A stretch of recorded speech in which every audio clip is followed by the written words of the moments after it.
नारायण नारायण, भज मन नारायण नारायण नारायण। गोविंद मेरो है, गोपाल मेरो है, त्रिपा के बिहारी नंदलाल मेरो है। बांके बिहारी जय हो तुम्हारी, जय हो तुम्हारी लाला, जय हो तुम्हारी। श्रीमन नारायण नारायण नारायण, भज मन नारायण नारायण नारायण। अब भगवान नारायण का भजन कर रहे हैं, राम जी की लिए स्तुति कर रहे हैं। अब कहीं भगवान रामचंद्र जी दशरथ परिवार में पैदा हो जाएं, इसलिए बहुत यज्ञ करने के लिए उतावले हो रहे हैं राजा दशरथ जी। रामचंद्र जी की आरती। श्री रामचंद्र के बाल भज मन, हरण भव दारुणम। नव कांज लोचन कांज मुख कर, कांज कद कंजर्प कंजारुणम। कंदर्प अगणित अमित सब नव, नील नीरद नेन सौंदरम। पट पीत मानव तड़ते रुचि सुचि, नौम जनक सुताबुरम। भज दीन बंद दिनेश दानव, दैत्य वंश निकंदनम। रघुनंद आनंद कंद कौशल दशरथ नंदनम। सिर मुकुट कुंडल तिलक चारि, उदारे अंग विभूषणम। आजान भुज चर चाप धर, संग्राम जित खरि दूषणम। इत बदते तुलसीदास शंकर, शेष मुन मन रंजनम। मम हृदय कंज निवास कुरकाम, देखल दल रंजनम। मन जागराय राचौ मिलज, मिलई सहज सुंदर रावि। रामरो करुणा निधान, सुशील सने जानत राविरो। एहि बात गौर असीस सुन सियत, हर्षिय हली तुलसी भवानहि पूज बुन। पुन मुदित मन मंदिर चली, जान गौर अनुकूल सिय हरत न जाय के। मंजुल मंगल मूल बाम, अंगन फरकन लगे। सियावर राम जय जय राम, जय जय राम जय जय सिया। हरे राम राम, राम राम हरे हरे। हरे कृष्ण कृष्ण, कृष्ण कृष्ण हरे हरे। राउर लिंगे खबरिया रे, राम जी के चरणन में मन हो जा दीवाना रे। राम जी के चरणन में मन हो जा दीवाना रे। राम जी के चरणन में। दसवां सर्ग बालकांड का। इसमें अंग देश में ऋष्य संघ के आने तथा शांता के साथ विवाह होने की प्रसंग का कुछ विस्तार के साथ कुछ वर्णन होगा। राजा की आज्ञा पाकर उस समय सुमंत्र ने इस प्रकार कहना आरंभ किया। हे राजन, रोमपाद के मंत्रियों ने ऋषि श्रृंग को वहाँ जिस प्रकार जिस उपाय से बुलाया था, वह मैं सब कुछ बता रहा हूँ। आप मंत्रियों सहित मेरी बात सुनिए।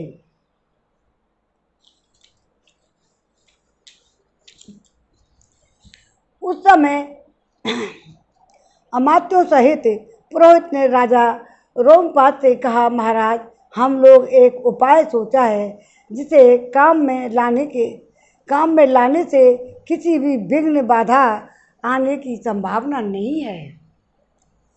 जिससे शृंग मुनि सदा वन में ही रहकर तपस्या और स्वाध्याय में लगी रहते थे।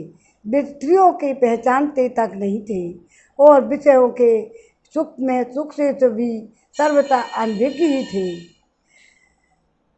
और हम मनुष्यों के चित्त को मत डालने वाले मनोवांछित विषयों का प्रलोभन देकर उन्हें अपने नगर में ले आएंगे। अतः इसके लिए शीघ्र प्रयत्न किया जाए। यदि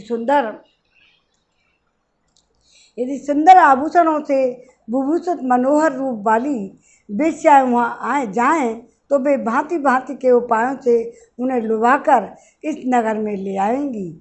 अतः इन्हें सत्कार पूर्वक भेजना चाहिए।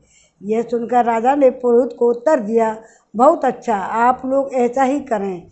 आज्ञा पाकर पुरोहित और मंत्रियों ने उस समय वैसी ही व्यवस्था की। तब नगर की मुख्य वेश्याएं राजा का आदेश सुनकर उस महान वन में गईं। मुनि के आश्रम से थोड़ी ही दूर पर ठहर कर उनके दर्शन का उद्योग करने लगी।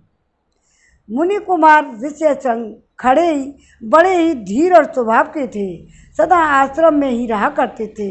उन्हें सर्वदा अपने पिता के पास रहने में ही अधिक सुख मिलता था। अतः वे कभी आश्रम के बाहर नहीं निकलते थे। तपस्वी ऋषि कुमार ने जन्म से लेकर उस समय तक पहले कभी न तो किसी स्त्री देखी थी और न पिता के सिवा दूसरे किसी पुरुष का ही दर्शन किया था। नगर या राष्ट्र के गांवों में उत्पन्न हुए दूसरे प्राणियों को भी वे नहीं देख पाए थे। तदंतर एक दिन विवांडक कुमार ऋष्यशृंग अकस्मात घूमते फिरते इस स्थान पर चले आए जहाँ वे वेश्याएं ठहरी हुई थी। वहाँ उन्होंने उन सुंदरी वनिताओं को देखा और उन प्रमदाओं का वेश बड़ा ही सुंदर और अद्भुत था। वे मीठे स्वर में गा रही थीं। ऋषि कुमार को आया देख सभी उनके पास चली आई और इस प्रकार पूछने लगी, ब्राह्मण आप कौन हैं, क्या करते हैं? इस विषय में इस निर्जन वन में आश्रम में इतनी दूर आकर अकेले क्यों विचर रहे हैं, यह हमें बताइए। हम लोग इस बात को जानना चाहती हैं।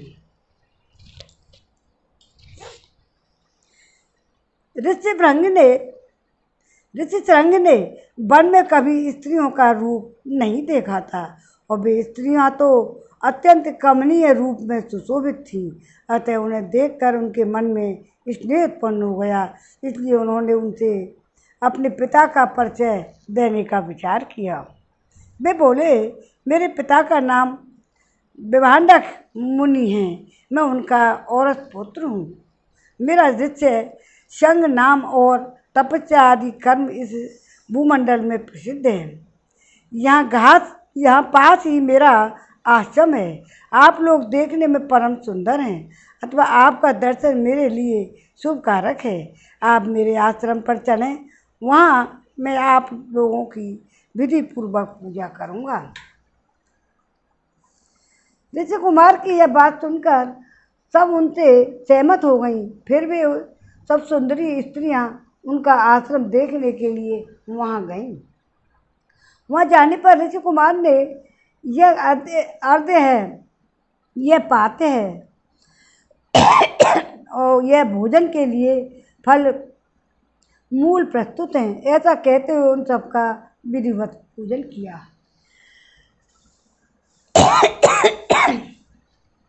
ऋषि की पूजा स्वीकार करके वे सभी वहाँ से चली जाने को उत्सुक हुई।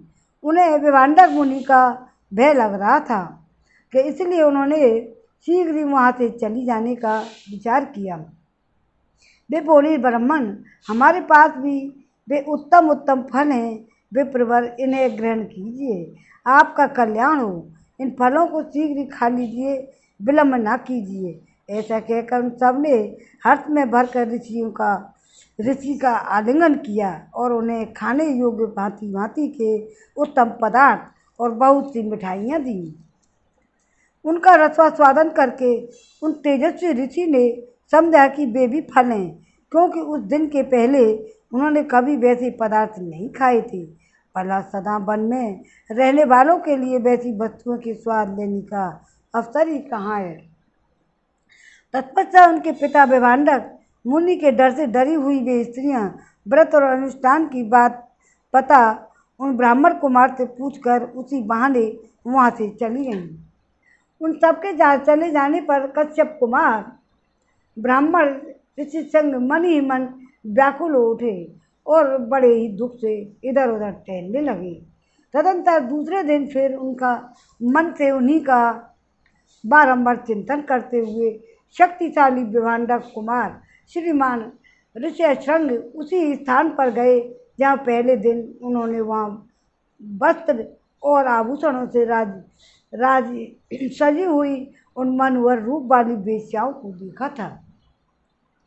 ब्राह्मण ऋष्यशृंग को आते थे तुरंत ही उन वेश्याओं का हृदय प्रसन्नता से खिल उठा। वे सबकी सब उनके पास जाकर उनसे इस प्रकार कहने लगी, सौम्य आओ, आज हमारे आश्रम पर आ चलो। यद्यपि वहाँ नाना प्रकार के फल मूल बहुत मिलते हैं, तथापि वहाँ भी निश्चय ही इन सब का विशेष रूप से प्रबंध हो सकता है।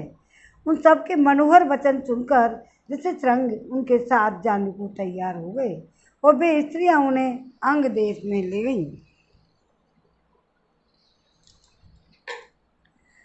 उन महात्मा ब्राह्मण के अंग देश में आते ही इंद्र ने संपूर्ण जगत को प्रसन्न करते हुए सहसा पानी बरसाना आरंभ कर दिया। वर्षा से ही राजा को अनुमान हो गया कि वे अब तपस्वी क्रमण ब्राह्मण कुमार आ गए। फिर बड़ी ही विनय के साथ राजा ने उनकी अगवानी की और पृथ्वी पर मस्तक टेक कर उन्हें साष्टांग प्रणाम किया। फिर एकाग्रचित्त होकर उन्होंने ऋषि को अर्घ्य निवेदन किया तथा उन्हें विप्र शिरोमणि से वरदान मांगा। भगवान आपके पिताजी का कृपा प्रसाद मुझे प्राप्त हो। ऐसा उन्होंने इसलिए किया कि कहीं कपट पूर्वक वहाँ तक लाए जाने का रहस्य जान लेने पर विप्रवर ऋष्यशृंग अथवा विभांडक मुनि के मन में मेरे प्रति क्रोध न हो जाए। तत्पश्चात ऋष्यशृंग के अंतःपुर में ले जाकर उन्होंने शांत चित्त से अपनी कन्या शांता का उनके साथ विधिपूर्वक विवाह कर दिया। ऐसा करके राजा को बड़ी प्रसन्नता हुई। इस प्रकार महातेजस्वी ऋष्यशृंग राजा से पूजित और हो संपूर्ण मनोवांछित भोग प्राप्त कर अपनी धर्म पत्नी शांता के साथ वहाँ रहने लगे। 10वां सर्ग में विराम हुआ है। श्रीमन नारायण नारायण नारायण भजमन नारायण नारायण नारायण। जो भी कुछ होता है नारायण की इच्छा से ही होता है। जो भी आगे होगा तो भगवान की इच्छा ही सबसे प्रथम रहेगी। अब 11वां सर्ग है। सुमंत्र के कहने से राजा दशरथ का परिवार अंगराज के यहाँ आकर वहाँ से शांता और ऋष्यशृंग को अपने घर ले आना। तदंतर सुमंत्र ने कहा, हे राजेंद्र, आप पुनः मुझसे अपने हित की वह बात सुनिए जिसे देवताओं में श्रेष्ठ बुद्धिमान सनत कुमार जी ने मुझे हम ऋषियों को सुनाया था। सभी ऋषियों को उन्होंने कहा था, इक्ष्वाकुवंश वंश में दशरथ नाम से प्रसिद्ध एक परम धार्मिक सत्य प्रतिज्ञ राजा होंगे। उनकी अंगराज के साथ मित्रता होगी और दशरथ के एक परम सौभाग्यशाली कन्या होगी जिसका नाम होगा शांता। अंगदेश के राजकुमार का नाम होगा रोमपाद। महायशस्वी राजा दशरथ उनके पास जाएंगे और कहेंगे, धर्मात्मन, मैं संतानहीन हूँ। यदि आप आज्ञा दें तो शांता के पति ऋष्यशृंग मुनि चलकर मेरा यज्ञ करा दें। इससे मुझे पुत्र की प्राप्ति होगी और मेरे वंश की रक्षा हो जाएगी। राजा की यह बात सुनकर मन ही मन उस पर विचार करके मनुष्य राजा रोमपाद शांता के पुत्रवान पति को उनके साथ भेज देंगे। ब्राह्मण ऋष्यशृंग को पाकर राजा दशरथ की सारी चिंता दूर हो जाएगी और वे प्रसन्न चित्त होकर उस यज्ञ का अनुष्ठान करेंगे। यश की इच्छा रखने वाले धर्मज्ञ राजा दशरथ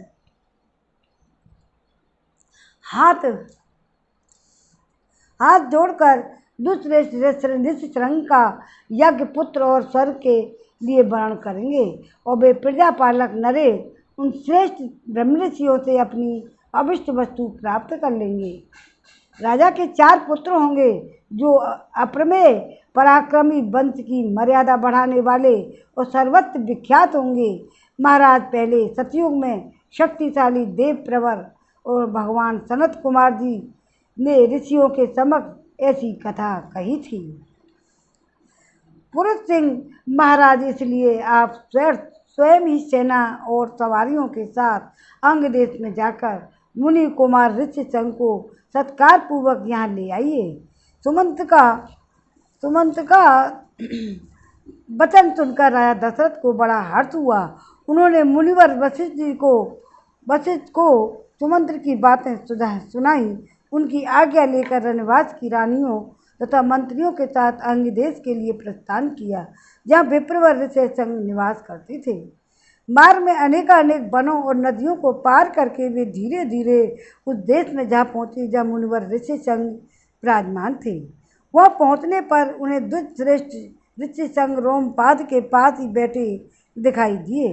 वे ऋषि कुमार प्रज्वलित अग्नि के समान तेजस्वी जान पड़ते थे। तदंतर राजा रोमपाद के निमित्तता के नाते अत्यंत ही प्रसन्न हृदय से महाराज दशरथ का शास्त्रोक्त विधि से के अनुसार विशेष रूप से पूजन किया। बुद्धिमान ऋषि कुमार ऋषिशृंग को राजा दशरथ के साथ अपनी मित्रता की बात बताई। उस पर उन्होंने राजा का सम्मान किया। इस प्रकार भली भांति आदर सत्कार पाकर नरश्रेष्ठ राजा दशरथ रोमपाद के साथ वहाँ 7-8 दिनों तक रहे। इसके बाद अंगराज से बोले, प्रजापालक नरेश, तुम्हारी पुत्री शांता अपने पति के साथ मेरे नगर में पदार्पण करे, क्योंकि वहाँ एक महान आवश्यक कार्य उपस्थित हुआ है। राजा रोमपाद ने बहुत अच्छा कहकर उन बुद्धिमान महिषी का जाना स्वीकार कर लिया और इसे संग से कहा, विप्रवर, आप शांता के साथ महाराज दशरथ के जहाँ जाइए।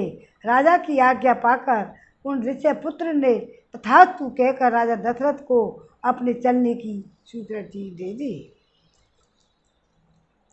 राजा रोमपाद की अनुमति ले ऋषिशृंग ने पत्नी के साथ वहाँ से प्रस्थान किया।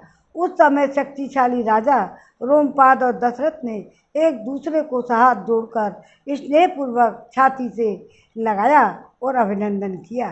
फिर मित्र से विदा ली रघुकुल नंदन दशरथ वहाँ से प्रस्थित हुए। उन्होंने पुरवासियों के पास अपने शीघ्रगामी दूत भेजे और कहलाया कि समस्त नगर को शीघ्र ही सुसज्जित किया जाए। सर्वत्र धूप की सुगंध फैले, नगर की सड़कों को झाड़ बुहार कर उन पर पानी का छिड़काव किया जाए कर दिया जाए और सारा नगर ध्वजा पताकाओं से अलंकृत हो।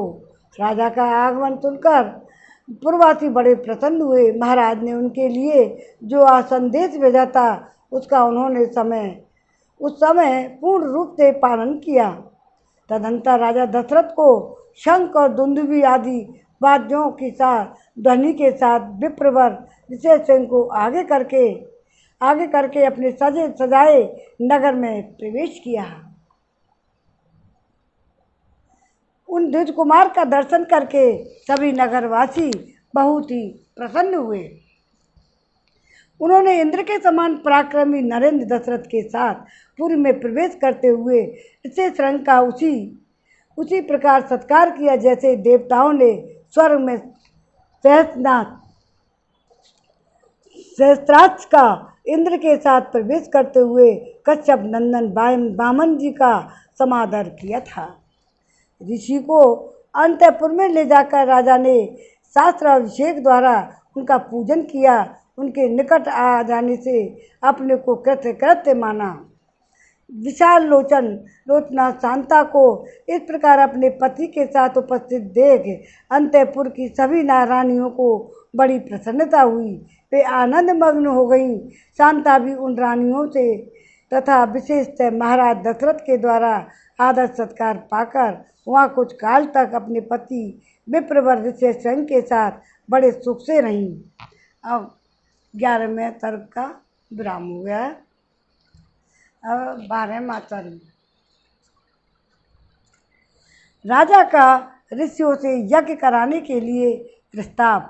ऋषियों का राजा को और राजा का मंत्रियों को यज्ञ का आवश्यक सामग्री और तैयार करने के लिए आदेश देना। तदंतर बहुत समय बीत जाने के पश्चात कोई परम मनोहर दोष रहित समय प्राप्त हुआ।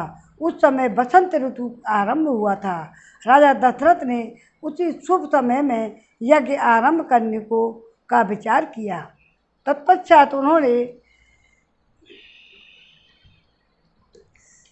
देवोपम कांति वाले विप्रवर ऋष्यशृंग को मस्तक झुकाकर प्रणाम किया और वंश परंपरा की रक्षा के लिए पुत्र प्राप्ति के निमित्त यज्ञ कराने के उद्देश्य से उनका वर्णन किया। तथापि ऋषि कुमार ने बहुत अच्छा कहकर उनकी प्रार्थना स्वीकार कर ली कि और पृथ्वीपति नरेश से कहा, हे राजन, यज्ञ की सामग्री एकत्र कराइए। भूमंडल में भ्रमण के लिए आपका यज्ञ संबंधी अस्त्र छोड़ा जाए और सरयू के उत्तर तट पर यज्ञ भूमि का निर्माण किया जाए। तब राजा ने कहा, तुम शीघ्र ही वेद विद्या के पारंगत ब्राह्मणों तथा ब्रह्मवादी ऋतज्ञों को बुला ले आओ। सूर्य के वामदेव, जावाली, कच्छप, पुरोहित, वशिष्ठ, अन्य जो श्रेष्ठ ब्राह्मण हैं उन सब को बुला लाओ।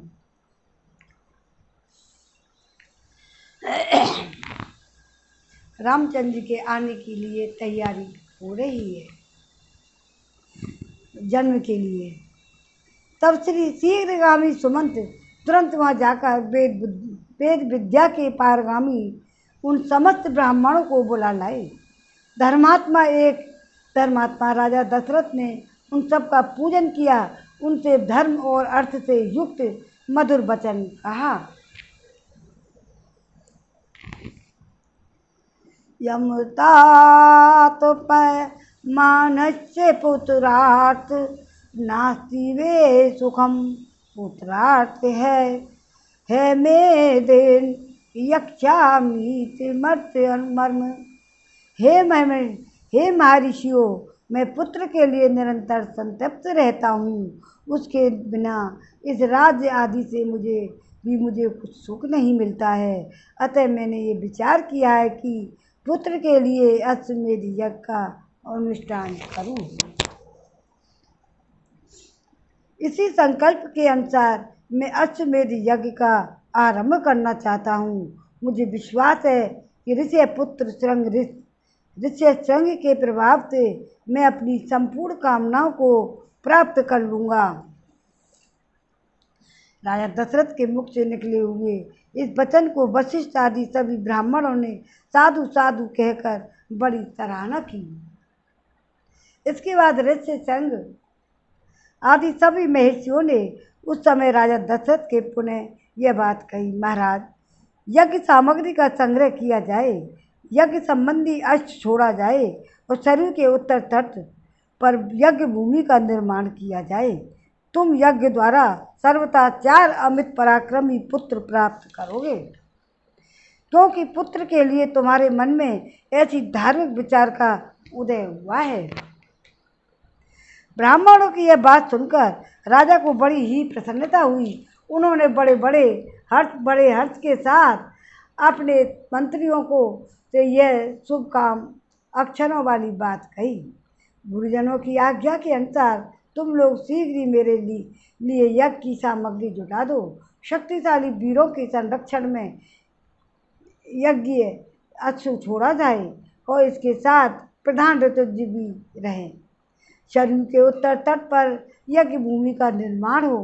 शास्त्रोक्त विधि के अनुसार क्रमशः शांत कर्म और पुण्य हवाचन आदि का विस्तार पूर्वक अनुष्ठान किया जाए, जिससे विघ्नों का निवारण हो। यदि इस श्रेष्ठ यज्ञ में कष्टप्रद अपराध बन जाने का भय न हो, तो सभी राजा इसका संपादन कर सकते हैं। परंतु ऐसा होना कठिन है, क्योंकि वे विद्वान ब्रह्म राक्षस यज्ञ में विघ्न डालने के लिए छिद्र ढूंढा करते हैं। विधिहीन यज्ञ का अनुष्ठान करने वाला यजमान तत्काल नष्ट हो जाता है। अतः यह मेरा यज्ञ जिस तरह विधि पूर्वक संपूर्ण हो सके वैसा उपाय किया जाए। तुम सब लोग ऐसे साधन प्रस्तुत करने में समर्थ हों, तब बहुत अच्छा कहकर सभी मंत्रियों ने गजराजेश्वर दशरथ के इस कथन का आदर किया और उनकी आज्ञा के अनुसार सारी व्यवस्था की। तत्पश्चात उनके ब्राह्मणों ने भी धर्मज्ञ नृपश्रेष्ठ दशरथ की प्रशंसा की और उनकी आज्ञा पाकर सब जैसे आए थे वैसे ही फिर चले गए।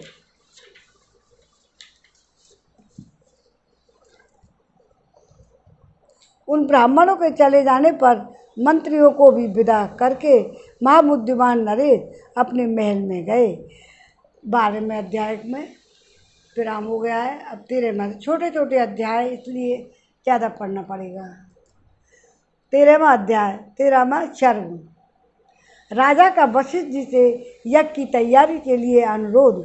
वशिष्ठ जी के द्वारा उनके लिए सेवकों की नियुक्ति और सुमंत्र को राजाओं को बुलाने के लिए आदेश। समागत राजाओं का सत्कार तथा पत्नियों सहित राजा दशरथ का यज्ञ की दीक्षा लेना। अभी 13वें अध्याय में यह आएगा। पुनः प्राप्ते बसंते तु पूर्णम समंत सरो भवत पृथ्वार्थ गतो यस्तु है मेतेन वीर्यवान। वर्तमान बसंत ऋतु के बीतने पर जब पुनः दूसरा बसंत आया, तब तक 1 वर्ष का समय पूरा हो गया। उस समय शक्तिशाली राजा दशरथ संतान के लिए अश्वमेध यज्ञ की दीक्षा लेने के लिए वशिष्ठ जी के समीप गए। वशिष्ठ जी को प्रणाम करके राजा ने न्यायत उनका पूजन किया। पुत्र प्राप्ति का उद्देश्य लेकर उन ब्राह्मण मुनिवर उन श्रेष्ठ मुनि से यह विनय युक्त बात कही। हे ब्राह्मण मुनिवर, आप शास्त्र विधि के अनुसार मेरा यज्ञ करावें। यज्ञ के अंगभूत अस्त्र अश्व संचारण आदि में ब्रह्म राक्षस आदि जिस तरह विघ्न न डाल सकें, वैसा कोई उपाय कीजिए। आपका मुझ पर विशेष स्नेह है। आप मेरे सुहृद अकारण हितैषी कुरु और परम महान हैं। यह जो यज्ञ का भार उपस्थित हुआ है उसको आप ही वहन कर सकते हैं। ऋषि वशिष्ठ जी से राजा दशरथ जी ने ये शब्द सुने। तब बहुत अच्छा कहकर विप्रवर वशिष्ठ मुनि राजा से इस प्रकार बोले, हे नरेश्वर, तुमने जिसके लिए प्रार्थना की है वह सब मैं करूँगा। तदंतर वशिष्ठ जी ने यज्ञ संबंधी कर्मों में निपुण तथा यज्ञ विषयक शिल्प कर्म में कुशल परम धर्मात्मा बूढ़े ब्राह्मणों यज्ञ कर्म समाप्त होने तक उसमें सेवा करने वाले सेवकों, शिल्पकारों, बढ़इयों, भूमि खोदने वाले ज्योतिषियों, कारीगरों, नटों, नर्तकों, विशुद्ध शास्त्रवेत्ताओं तथा बहुश्रुत पुरुषों को बुलाकर उनसे कहा, तुम लोग महाराज की आज्ञा से यज्ञ कर्म के लिए आवश्यक प्रबंध करिए।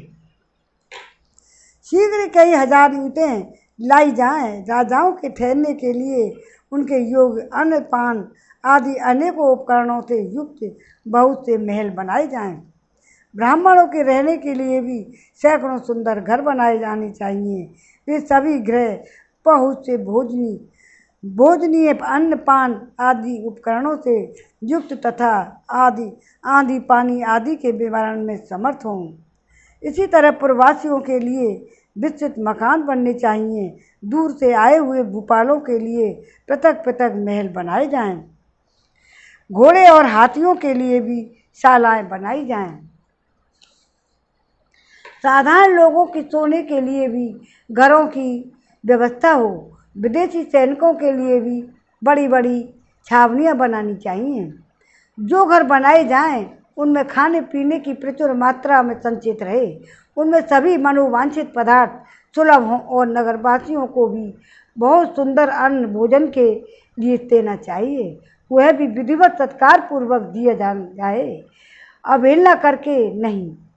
ऐसी व्यवस्था होनी चाहिए जिससे सभी वर्ण के लोग भली भांति सत्कृत हों और सम्मान प्राप्त करें।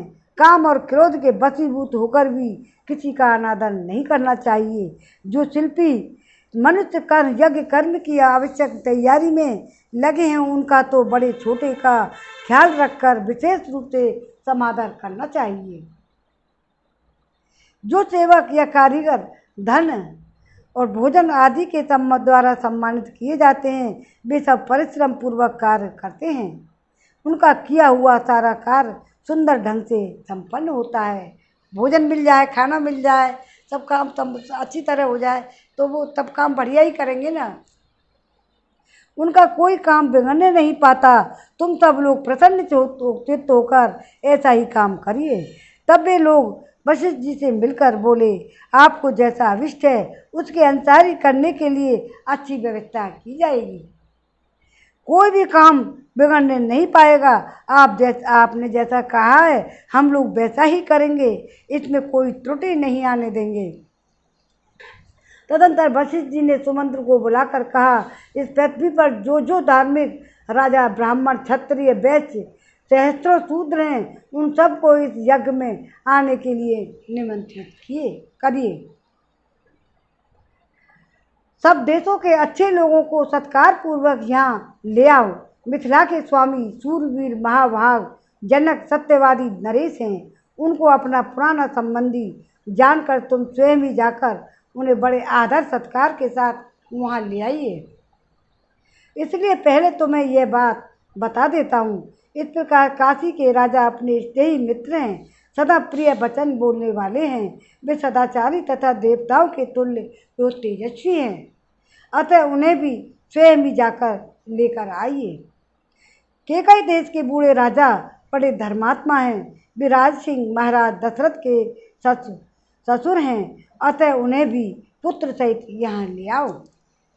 अंग देश के स्वामी महाधनुर्धर राजा रोमपाद हमारे महाराज के मित्र हैं। अतः उन्हें पुत्र सहित यहाँ सत्कार पूर्वक ले आइए। कौशल राज भानुमान को भी सत्कार पूर्वक ले आओ। मगध देश के राजा प्राप्तियज्ञ को जो शूरवीर सर्वशास्त्र विशारद परम उदार एवं पुरुषों में श्रेष्ठ हैं स्वयं जाकर सत्कार पूर्वक बुला ले आओ।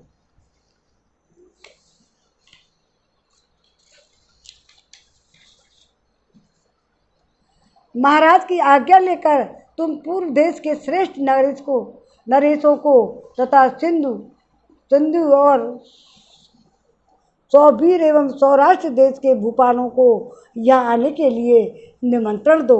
दक्षिण भारत के समस्त नरेशों को भी आमंत्रित करो। इस भूतल पर और भी जो भी नरेश महाराज के प्रति स्नेह रखते हैं उन सबको सेवकों और सगे संबंधियों सहित यथासंभव शीघ्र बुला लो।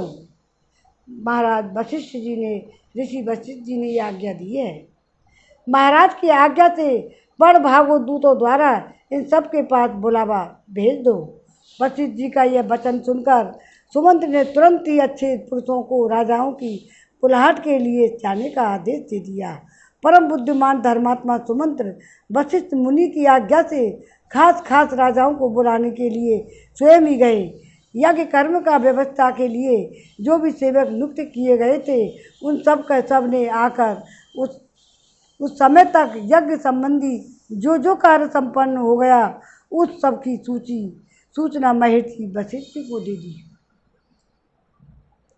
यह सुनकर दुष्श्रेष्ठ मुनि बड़े प्रसन्न हुए और उन सब ने बोले, भद्र पुरुषों, किसी को जो भी कुछ देना हो उसे अवहेलना या अनादर पूर्वक नहीं देना चाहिए, क्योंकि अनादर पूर्वक दिया हुआ दान दाता को नष्ट कर देता है।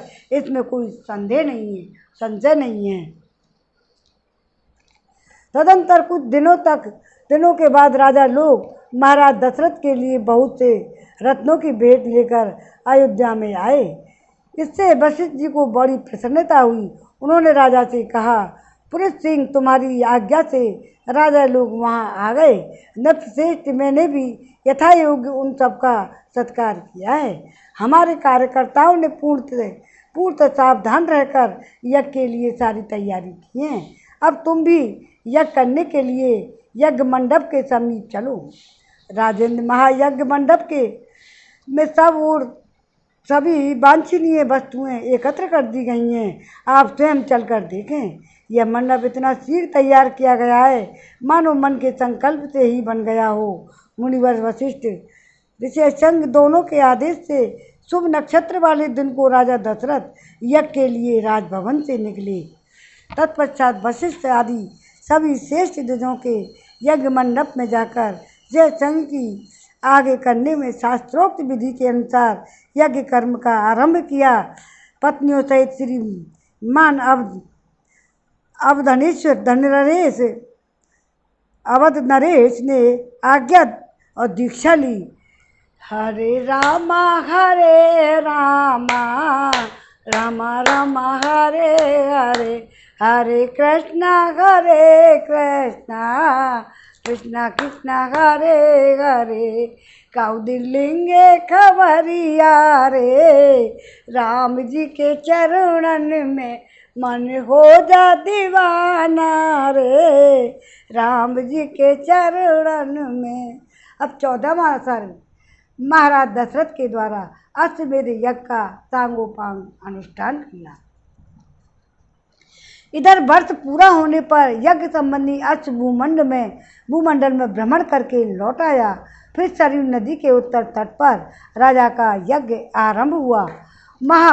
मनस्वी राजा दशरथ के उस अश्वमेध यज्ञ नामक महायज्ञ में ऋष्यशृंग को आगे करके शेष ब्राह्मण यज्ञ संबंधी कर्म करने लगे। यज्ञ कराने वाले सभी ब्राह्मण वेदों के पारंगत थे, विद्वान थे। अतः वे न्याय तथा विधि के अनुसार सब कर्मों का उचित रीति से संपादन करते थे। शास्त्र के अनुसार क्रमतः किस समय कौन सी क्रिया करनी चाहिए, इसको स्मरण रखते हुए प्रत्येक कर्म में प्रवृत्त होते थे। ब्राह्मणों ने प्रवज्ञ अश्वमेध के अंगभूत कर्म विशेष का शास्त्र विधि, मीमांसा और कल्प सूत्र के अनुसार संपादन करके उपसद नामक दृष्टि विशेष का भी शास्त्र के अनुसार ही अनुष्ठान किया। तत्पश्चात शास्त्रीय उपदेश से अधिक जो अतिदेशतः प्राप्त कर्म है, उस सब का भी विधिवत संपादन किया गया। तदंतर तत्तः कर्मों के अंगभूत देवताओं का पूजन करके हर्ष में भरे हुए उन सभी मुनिवरों ने विधि पूर्वक प्रातः शवन आदि अर्थात प्रातः शवन, मध्य दिन और शवन तथा तृतीय शवन कर्म किए, पूरे कर्मकांड पूरे किए। इंद्र देवता को विधि पूर्वक अवश्य भाग अर्पित किया गया। पाप निवर्तक राजा सोमलता का रस निकाला गया। फिर क्रम से मध्यान्ह सेवन का कार्य आरंभ हुआ। तत्पश्चात उन श्रेष्ठ ब्राह्मणों ने शास्त्र से देखभाल कर मनुष्य राजा दशरथ के तृतीय सवन कर्म का भी विधिवत पूर्वक संपादन किया। ऋष्यशृंग आदि महर्षियों ने वहाँ अभ्यास काल में सीखे गए अक्षरों से युक्त स्वर और वर्ण से संपन्न मंत्रों द्वारा इंद्र आदि श्रेष्ठ देवताओं का आह्वान किया। मधुर मनोरम सामगान के लय में गाए हुए आह्वान मंत्रों द्वारा देवताओं का आह्वान करके होताओं ने उन्हें उनके योग्य भविष्य की भाग समर्पित किए। उस यज्ञ में कोई अयोग्य अथवा विपरीत आहुति नहीं पड़ी, कहीं कोई भूल नहीं हुई, अनजान में भी कोई कर्म छूटने नहीं पाया, क्योंकि वहाँ सारा कर्म मंत्रोच्चारण पूर्वक संपन्न होता दिखाई देता था। महर्षियों ने सब कर्म क्षेम युक्त एवं निर्विघ्न परिपूर्ण किए। यज्ञ के दिनों में कोई भी ऋतुज थका मांदा या भूखा प्यासा नहीं दिखाई देता था। उसमें कोई भी ब्राह्मण ऐसा नहीं था जो विद्वान ना हो अथवा जिसके साथ कम शिष्य तथा या सेवक रहे हों। उस यज्ञ में प्रतिदिन ब्राह्मण भोजन करते थे, क्षत्रिय वैश्य भी भोजन पाते थे और तथा शूद्रों को भी भोजन उपलब्ध होता था। तामस और श्रमण भ्रमण करते थे और बूढ़े रोगी स्त्रियां बच्चे भी यथेष्ट भोजन पाते थे। भोजन इतना स्वादिष्ट होता था कि निरंतर रहने पर भी किसी का मन नहीं भरता था। अन्य दो नाना प्रकार के वस्त्र दो और अधिकारियों की ऐसी आज्ञा पाकर कार्यकर्ता लोग बारंबार वैसा ही करते थे। वहाँ प्रतिदिन विधि पूर्वक पके हुए अन्न के बहुत से पर्वतों जैसे ढेर दिखाई देते थे। माँ मनुष्य राजा दशरथ के उस महल यज्ञ में नाना देशों से आए हुए स्त्री पुरुष अन्नपान द्वारा भली भांति तृप्त किए गए थे। श्रेष्ठ ब्राह्मण भोजन विधिवत बनाया गया है, बहुत स्वादिष्ट है, ऐसा कहकर अन्न की प्रशंसा करते थे। भोजन करके उठे हुए लोगों के मुख से राजा सदा यही बात सुनते थे, हम लोग खूब तृप्त हुए हैं, आपका कल्याण हो। वस्त्र आभूषणों से अलंकृत हुए पुरुष ब्राह्मणों को भोजन परोसते थे और लोगों को जो दूसरे लोग सहायता करते थे उन्होंने भी विशुद्ध मणि में कुंडल धारण कर रखे थे। एक सवन समाप्त करके दूसरा सवन के आरंभ होने से पूर्व जो अवकाश मिलता था उसमें उत्तम वक्ता धीर ब्राह्मण एक दूसरे के जीतने की इच्छा से बहुतेरे युक्तिवाद उपस्थित करते हुए साथ करते थे। उस यज्ञ में नियुक्त हुए कर्म कुशल ब्राह्मण प्रतिदिन शास्त्र के अनुसार सब कार्यों का संपादन करते थे। ऐसा था राजा दशरथ का राज्य। राजा के उस वन यज्ञ में कोई भी सदस्य ऐसा नहीं था जो व्याकरण आदि 6 ग्रंथ अंगों का ज्ञाता ना हो, ब्रह्मचर्य व्रत का पालन न किया हो, जो बहुत श्रुत और ना हो। वहाँ कोई ऐसा द्विज नहीं था जो वाद विवाद में कुशल ना हो। द्विज मतलब ब्राह्मण। जब यूप खड़ा करने का समय आया तब बेल की लकड़ी के 6 यूप गाड़े गए, उतने ही खेर के यूप खड़े किए गए। पलाश के भी उतने ही यूप थे जो बिल्प निर्मित यूपों के साथ खड़े किए गए थे। बहेड़े की वृक्ष का एक यूप अश्वमेध यज्ञ के लिए विहित है। देवदारू के बने हुए यूप का भी विधान है, परंतु उसकी संख्या न 1 है न 6। देवदारू के 2 ही यूप ग्रुप विहित हैं। दोनों बाहें फैला देने पर जितनी दूरी होती थी उतनी ही दूर पर वे दोनों स्थापित किए गए थे। कुशल यज्ञ शस्त्रज्ञ ब्राह्मणों ने सब यूपों का निर्माण कराया था। उस यज्ञ की शोभा बढ़ाने के लिए उत्सव में सोनापन जड़ा गया था।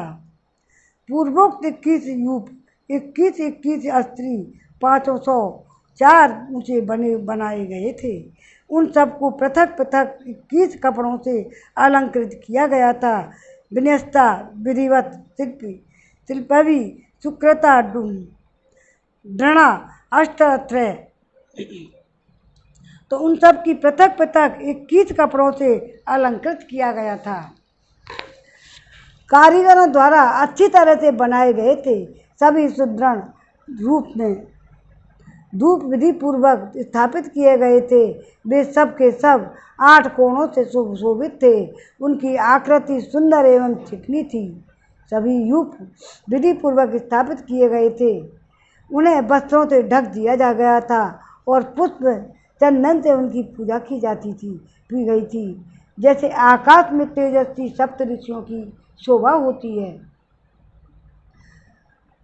उसी प्रकार यज्ञ मंडल मंडप में वे दीप्तिमान और सुशोभित होते थे। सूत्र ग्रंथों से बताए गए अनुसार ठीक माप से ईंट तैयार कराई गई थी और ईंटों के द्वारा यज्ञ संबंधी शिल्प कर्म में कुशल ब्राह्मणों ने अग्नि का चयन किया था। राजसी महाराज दशरथ के यज्ञ में चयन द्वारा संपादित अग्नि की कर्मकांड कुशल ब्राह्मणों द्वारा शास्त्र विधि के अनुसार स्थापना की गई। उस अग्नि की आकृति दोनों पंख और पुच्छ फैलाकर नीचे देखते हुए पूर्वाभिमुख खड़े हुए गरुड़ की सी प्रतीत होती थी। सोने की ईंटों से पंखों का निर्माण होने से उस गरुड़ के पंख सुवर्ण में दिखाई देते थे। प्रकृत अवस्था में चित्त अग्नि के 6 प्रस्तार होते हैं, किंतु अश्वमेध यज्ञ में उसका प्रस्तार 3 गुना हो जाता है। इसलिए वह गरुड़ कृति अग्नि 18 प्रस्तारों से युक्त थी। वहाँ पूर्वोक्त रूपों में 7 विहित पशु, सर्प और पक्षी विभिन्न देवताओं के उद्देश्य से बांधे गए थे। सामित्र कर्म में यज्ञ अश्व तथा कूर्म आदि जलचर जंतु जो वहाँ लाए गए थे, ऋषियों ने उन सबको शास्त्र विधि के अनुसार पूर्वोक्त रूपों में बांध दिया। उस समय उन रूपों में 300 पशु बंधे हुए थे। राजा दशरथ का यह उत्तम अस्त्र और भी वहाँ बांधा गया था। रानी कौशल्या ने वहाँ प्रोक्षण आदि के द्वारा सब ओर से उसका अश्व का संस्कार करके बड़ी प्रेम प्रसन्नता के साथ 3 तलवारों से उसका स्पर्श किया। तदंतर कौशल्या देवी ने सुस्थिर चित्त से धर्म पालन की इच्छा रखकर उस अश्व के निकट एक रात निवास किया है। तत्पश्चात होता और अर्धर्यु उद्गाता ने राजा की क्षत्रिय जाति महेशी, कौशल्या वैश्य जातीय स्त्री बवाता और शूद्र जातीय स्त्री परिव्रती, इन सब के हाथ से उस अश्व का स्पर्श कराया गया। इसके बाद परम चतुर जितेंद्रिय ऋतुजन ने विधि पूर्वक अश्वकंद के गुदे को निकालकर शास्त्रोक्त रीति से पकाया। तत्पश्चात उस गुदे की आहुति दे दी गई। राजा दशरथ ने अपने पाप को दूर करने के लिए ठीक समय पर आकर विधि पूर्वक उसके धुएं हुई गंध को छूंगा। उस अश्वमेध यज्ञ के अंगभूत जो हवनीय पदार्थ थे, उन सब को लेकर समस्त 16 ऋतुज ब्राह्मण अग्नि में विधि पूर्वक आहुति देने लगे। अश्वमेध के अतिरिक्त अन्य यज्ञों में जो हावी दी जाती है, वह पाकर की शाखाओं में रख कर दी जाती है।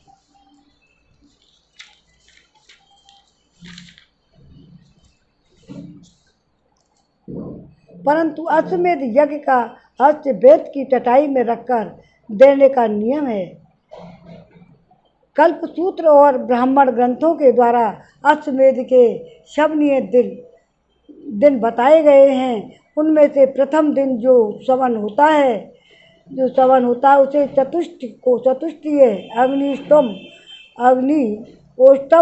कहा गया है।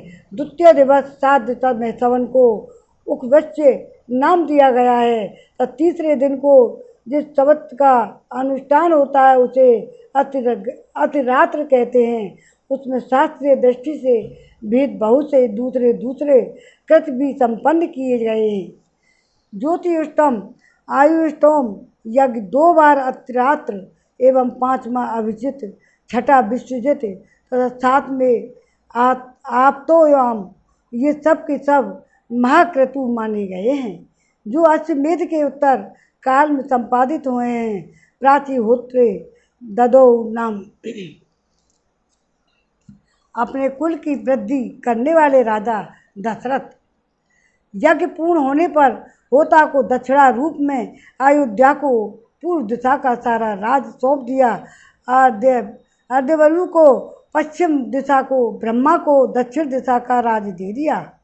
इसी तरह उद्गाता को उत्तर दक्षिण सारी भूमि दे दी। पूर्व काल में भगवान ब्रह्मा जी ने जिसका अनुष्ठान किया था, उस अश्वमेध नामक महायज्ञ में ऐसी ही दक्षिणा का विधान किया गया है। इस प्रकार विधि पूर्वक यज्ञ समाप्त करके अपने कुल की वृद्धि करने वाले पुरुष शिरोमणि राजा दशरथ ने ऋतुजों का सारी पृथ्वी दान कर दी। ऋतुजों को सारी जो दान देकर इक्ष्वाकु कुल नंदन श्रीमान महाराज दशरथ के हर्ष की सीमा न रही, परंतु समस्त ऋतुजन उन निष्पाप नरेश से इस प्रकार बोले, महाराज अकेले आप ही इस संपूर्ण पृथ्वी की रक्षा करने में समर्थ हैं, हम में इसके पालन की शक्ति नहीं है, अतः भूमि से हमारा कोई प्रयोजन नहीं है। भूमिपाल हम तो सदा वेदों के स्वाध्याय में ही लगे रहते हैं, इस भूमि का पालन हमसे नहीं हो सकता, अतः आप हमें यह भूमि का कुछ निष्क्रिय मूल्य ही दे रहे हैं।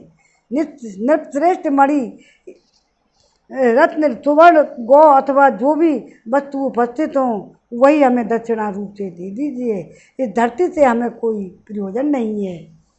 वेदों के पारगामी विद्वान ब्राह्मणों के ऐसा कहने पर राजा ने उन्हें 10 लाख गौएं प्रदान की, 10 करोड़ स्वर्ण मुद्राएं और उसे चौगनी राजत मुद्रा अर्पित की। तब जब समस्त ऋतुजों ने एक साथ होकर वह सारा धन मुनिवर ऋषिशृंग तथा बुद्धिमान वशिष्ठ को सौंप दिया। तदंतर उन दोनों महर्षियों के सहयोग से उस धन का न्यायपूर्वक बंटवारा करके वे सभी श्रेष्ठ ब्राह्मण मन ही मन बड़े प्रसन्न हुए और बोले, महाराज इस दक्षिणा से हम लोग बहुत संतुष्ट हैं। इसके बाद एकाग्रचित्त होकर राजा दशरथ ने अभ्यागत ब्राह्मणों को 1 करोड़ जम्बूनद सुवर्ण की मुद्राएं बांटी। सारा धन देने के बाद भी जब कुछ नहीं बचा रहा, तब एक दरिद्र ब्राह्मण ने आकर राजा से धन की याचना की। उस समय उस रघुकुल नंदन नरेश ने उसे अपने हाथ का उत्तम आभूषण उतार कर दे दिया। तत्पश्चात जब ब्राह्मण विधि पूर्वक संतुष्ट हो गए, उस समय उन पर स्नेह रखने वाले नरेश ने उन सबको प्रणाम किया। प्रणाम करते समय उनकी सारी इंद्रियां हर्ष से विह्वल हो रही थीं। पृथ्वी पर पड़े हुए उस उदार नरवीर को ब्राह्मणों ने नाना प्रकार के आशीर्वाद दिए। तदंतर उस परम उपाय यज्ञ का पुण्य फल पाकर राजा दशरथ के मन में बड़ी ही प्रसन्नता हुई। वह यज्ञ करके सब पापों का नाश करने वाले तथा उन्हें स्वर्ग लोक में पहुंचाने वाला साधारण राजाओं के लिए उस यज्ञ की आदि की अंत तक पूर्ण कर लेना बहुत ही कठिन था। यज्ञ समाप्त होने पर राजा दशरथ ने ऋषिशृंग से कहा, उत्तम व्रत का पालन करने वाले मुनीश्वर, अब जो कर्म मेरी कुल परंपरा को बढ़ाने वाला हो उसका संपादन करके आपको करना चाहिए। तब श्रेष्ठ ऋषिशृंग ने तथास्तु कहकर राजा से बोले, राजन आपके 4 पुत्र होंगे जो इस कुल के भार को वहन करने में समर्थ होंगे। तस्य वाक्यम मधुरम निसम्य प्राणम में तन्मयी प्रियोतो नृपेंद्र जगाम हर्ष परम महात्मा रंग और पुनर्पुबात। उनका यह मधुर वचन सुनकर मन और इंद्रियों को संयम में रखने वाला महामना महाराज दशरथ उन्हें प्रणाम करके बड़े हर्ष के प्राप्त हुए तथा उन्होंने ऋषिशृंग को पुनः पुत्र प्राप्ति कराने वाले कर्म का अनुष्ठान करने के लिए प्रेरित किया। 14वां सर्ग का विराम हो गया है, अब 15वां कल पढ़ेंगे। हरे रामा रामा रामा हरे हरे, हरे कृष्णा कृष्णा कृष्णा हरे हरे। कौंडिन्य खबरिया रे, राम जी के चरणन में मन हो जा दीवाना रे।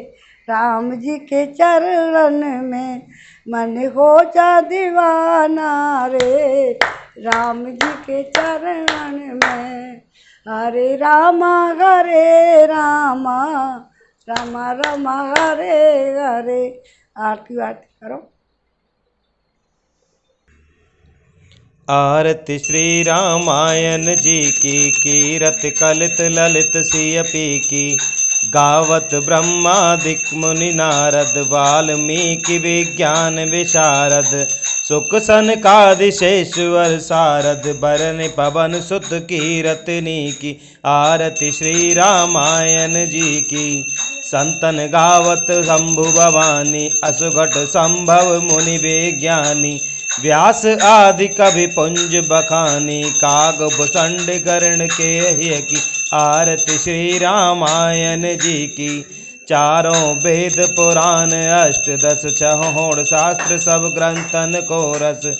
तन मन धन संतन को सब रस, सारा हंस सम्मत सब ही की। आरती श्री रामायण जी की।